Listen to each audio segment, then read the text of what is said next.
অনিয়ার জীবন যেন ধীরে ধীরে স্বাভাবিক হয়ে আসছে। পলাশের স্মৃতি যতই ধূসর হয়ে আসছে, ততই সে নিজেকে নতুনভাবে আবিষ্কার করছে। কিন্তু কখনো কখনো রাতে নিস্তব্ধ ঘরের কোণ থেকে পুরনো স্মৃতিগুলো জেগে ওঠে। আজকের রাতটাও তেমনই একটি রাত। অনিয়া বিছানায় শুয়ে আছে, কিন্তু তার চোখে ঘুম নেই। মস্তিষ্কে অস্থির চিন্তাগুলো ঘুরপাক খাচ্ছে।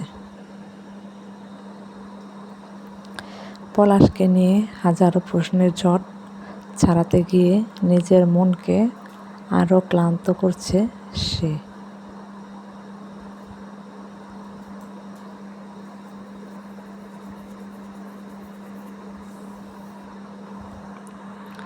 অনেক কষ্টে ঘুম আসে তার। স্বপ্নে সে একটি লম্বা রাস্তায় হাঁটছে। রাস্তাটা একদম সোজা, শেষ কোথায় তা দেখা যাচ্ছে না। পথের দুই পাশে বড় বড় গাছের সারি। একটা অদ্ভুত শান্তি আছে এই রাস্তায়, যদিও পথটা একা পাড়ি দিতে হচ্ছে। হঠাৎ এক পাশে একটা বেঞ্চ বসে থাকা ছায়ামূর্তি চোখে পড়ে তার।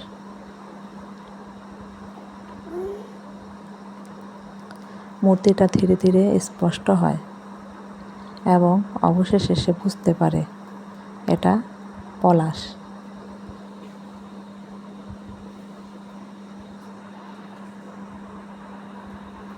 অনিয়া কিছুক্ষণ স্থির হয়ে দাঁড়িয়ে থাকে। পলাশের দিকে তাকিয়ে তার মনে হয় এই পথটাও পলাশের মতো দীর্ঘ, একা এবং অদৃশ্য।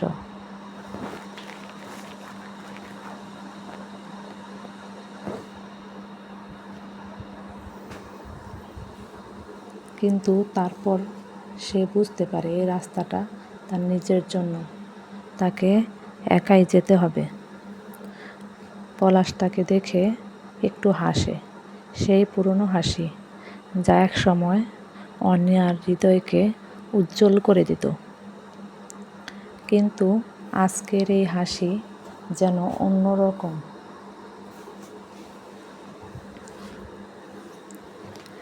পলাশ অনিয়ার দিকে হাত বাড়ায়, কিন্তু অনিয়া পিছনে সরে আসে।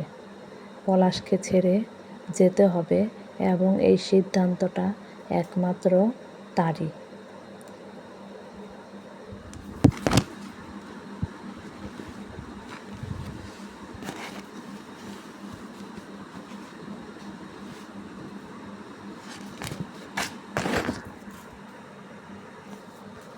তুমি তোমার পথে, আমি আমার, বলে অনিয়া। পলাশ কিছু বলে না, শুধু তার হাতটা নামিয়ে রাখে। অনিয়া ফিরে যায় তার পথের দিকে, যেখানে আলো অপেক্ষা করছে। অনিয়া ঘুম ভেঙে দেখে ভোরের আলো ফিকে হয়ে এসেছে। স্বপ্নের সেই রাস্তা, সেই মুহূর্তগুলো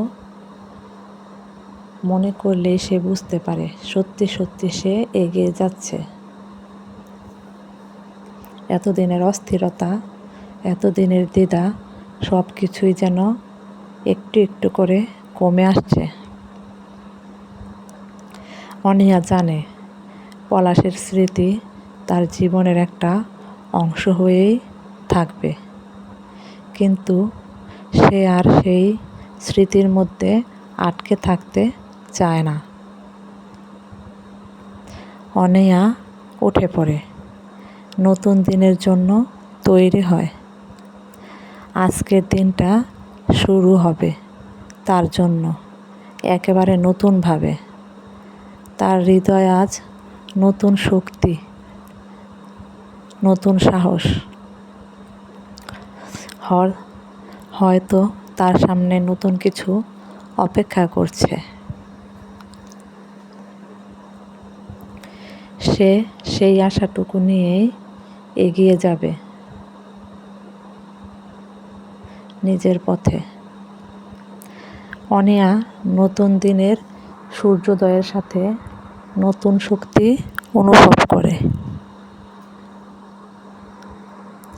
অফিসের কাজগুলো আগের মতোই ব্যস্ত, কিন্তু তার মনের মধ্যে একটা স্থিতিশীলতা এসেছে।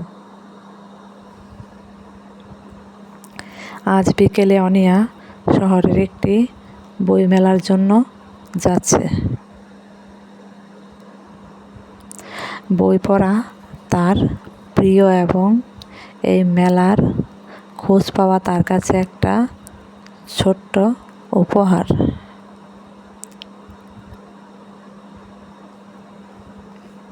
তার মনে হয় এই বইমেলা তার জীবনের একটি নতুন অধ্যায় শুরু করার সঠিক সময়।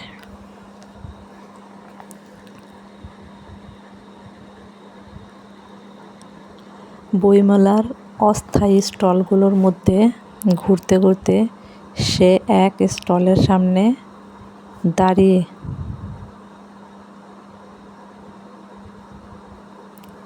স্টলটির সামনের অংশে নানা ধরনের বই সাজানো। একটি বইয়ের কভারে আঁকা ছবি তার নজর কাড়ে। বইটির নাম নতুন সূর্যের দিকে। অনিয়া বইটি হাতে তুলে নিয়ে পৃষ্ঠাগুলি উল্টাতে থাকে।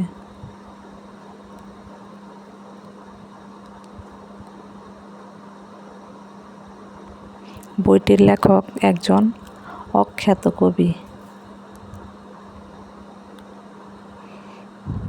যার কবিতাগুলির মধ্যে নতুন কিছু খুঁজে পাওয়ার আশা করছে সে।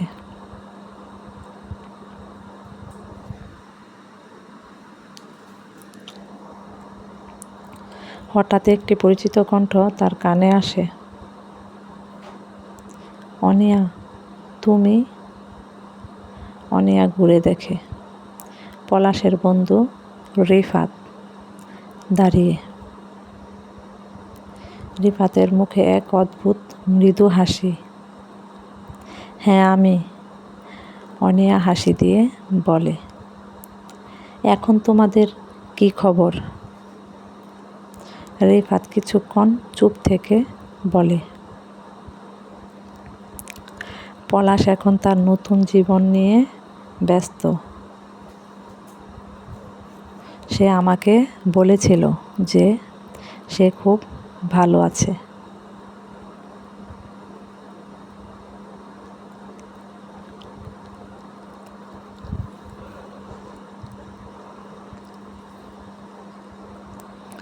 অনিয়া একটু থমকে যায়, কিন্তু রিফাতের কথা শুনে তাকে আশ্চর্য হতে হয় না।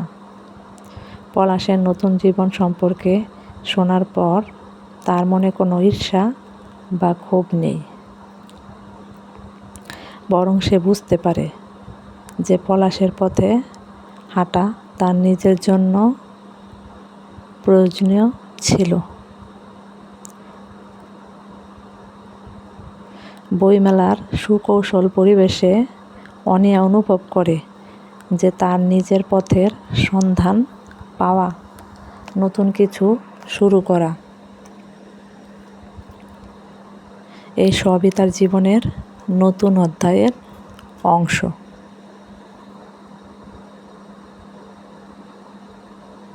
রিফাতের সাথে কিছুক্ষণ কথা বলার পর অনিয়া তার দিকে সাদর অভিবাদন জানায়।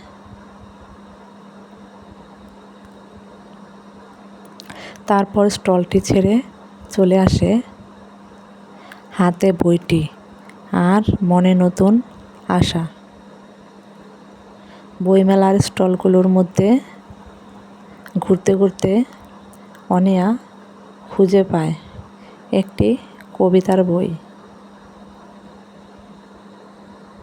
এই বইটি তার মনের অভ্যন্তরীণ শান্তি এনে দেয়। সে সে জানে লেখকের কবিতাগুলোর মতো তার জীবনেও একদিন সুন্দরভাবে ফুলে ভরে উঠবে। বইটি হাতে নিয়ে অনিয়া ফিরে আসে। সন্ধ্যার আকাশে সূর্য ডুবে যায়, কিন্তু অনিয়ার হৃদয়ে একটি নতুন আলো জ্বলে ওঠে। তার জীবন, পলাশ, স্মৃতি সব কিছুর মধ্যেই এখন নতুন সম্ভাবনা ও নতুন পথে যাওয়ার শক্তি খুঁজে পায় সে। এ রাতেই অনিয়া সিদ্ধান্ত নেয় তার ভবিষ্যৎ আলোড়িত হবে। সে যে পথে চলছে সে পথেই তার জন্য সঠিক। গল্পটি চলবে। এর বাকি পর্বগুলো বা পরবর্তী পার্টগুলো পেতে চাইলে আমার চ্যানেলটাকে সাবস্ক্রাইব করে একটি লাইক এবং একটি শেয়ার করে পাশে থাকুন। Thanks for watching. Please subscribe my channel. ধন্যবাদ সকলকে। আসসালামু আলাইকুম। সবাই ভালো থাকবেন। আল্লাহ হাফেজ।